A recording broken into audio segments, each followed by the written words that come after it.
എടാ ഞാൻ ഈ ഡ്രസ്സ് ഇടട്ടെ? പക്ഷെ സ്കേർട്ടിന് കുറച്ച് ഇറക്കം കുറവാണ് കേട്ടോ. ഞാൻ വടക്കേലെ വല്യമായും തെക്കേലെ കുഞ്ഞമായും ഒക്കെ ഓരോന്ന് വന്ന് പറയുമെന്നാണ്. ഇത് നമ്മുടെ ഇഷ്ടത്തിന് വേണം ഡ്രസ്സ് ധരിക്കാനായിട്ട്, മനസ്സിലായേ? അതല്ലാണ്ട് അവരുടെ ഇഷ്ടത്തിനല്ല. എന്നാ ഞാൻ പോയി റെഡി ആവട്ടെ.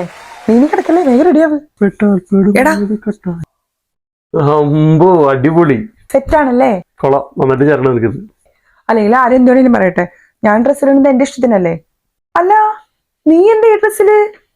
ഈ ഡ്രസ്സിന് ഇപ്പൊ എന്താ കുഴപ്പം? ഞാൻ ഈ ഫംഗ്ഷൻ പോകാൻ വേണ്ടിട്ട് പുതിയത് മേടിച്ചാണ്. ഉണ്ടോ? ഇതൊക്കെ മസിലൊക്കെ കാണാൻ പറ്റും. എങ്ങനെയുണ്ട്? കൊള്ളാല്ലേ? അയ്യടാ, വല്ല പെണ്ണുങ്ങളെ മസിൽ കാണിക്കാനായിട്ട് നിനക്കുള്ള ഡ്രസ്സേ ഞാൻ വേറെ എടുത്ത് വെച്ചിട്ടുണ്ട്, അത് ഇട്ടാ മതി കേട്ടാ.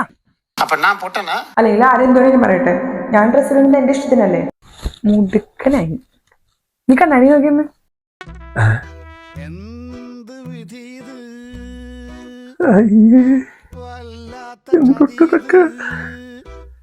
ഇതാണ് ഇതിന്റെ അപ്പൂപ്പയുടെ ഫാഷൻ. എടാ അടിപൊളിയായിട്ടുണ്ടെന്ന്. നീ എന്നതുപോലെ നിന്റെ ഇഷ്ടത്തിന് ഡ്രസ് ഇട്ടാ മതി കേട്ടാ. വാ, എന്റെ ഇഷ്ടത്തിന്. ക്ലാസ് ഒന്നും വേണ്ടെന്ന്. വല്ലാത്ത ചതിയത്